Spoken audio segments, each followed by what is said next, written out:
Doctor Sarvepalli Radhakrishnan. இவரோட பிறந்த நாளை நம்ம ஆசிரியர் தினமா கொண்டாடுறோம். 1962 இந்தியாவின் குடியரசுத் தலைவரா பொறுப்பேற்ற போது அவரோட மாணவர்கள் அவரை சந்திச்சு அவரோட பிறந்த நாளை ஒரு விழாவா கொண்டாடணும்னு அனுமதி கேட்டாங்க. அதுக்கு அவர் என்ன சொன்னாரு அப்படின்னா, என்னோட பிறந்த நாளை தனியா கொண்டாடுவதற்கு பதிலா அந்த நாளை ஆசிரியர் தினமா கொண்டாடினீங்கன்னா அது எனக்கு மிகப்பெரிய பெருமையா இருக்கும்னு சொன்னாரு.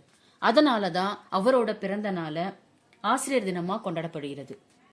அவர் நாட்டோட ஜனாதிபதியா இருந்திருந்தாலும் தன்னை ஒரு ஆசிரியரா அடையாளப்படுத்திக் கொள்றதை தான் அவர் ரொம்ப பெருமையா கருதினாரு. கல்வி பணி மற்றும் சாதனைகளை பார்த்தீங்கன்னா, சென்னை மாநில கல்லூரி, மைசூர் பல்கலைக்கழகம் மற்றும் கல்கத்தா பல்கலைக்கழகங்கள பேராசிரியா பணியாற்றிருக்காரு. ஆந்திரா பல்கலைக்கழகம் மற்றும் பனாரஸ் இந்து பல்கலைக்கழகத்துல துணைவேந்தரா பொறுப்பு வகிச்சிருக்காரு.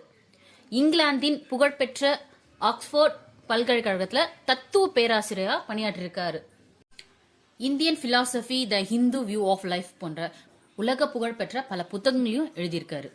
டாக்டர் சர்வப்பள்ளி ராதாகிருஷ்ணன் அவர்களோட சில இன்ஃபர்மேஷனை உங்க கூட பகிர்ந்துருக்கேன். இந்த இன்ஃபர்மேஷன் உங்களுக்கு பிடிச்சிருந்தா கமெண்ட் பண்ணுங்க. தேங்க்யூ.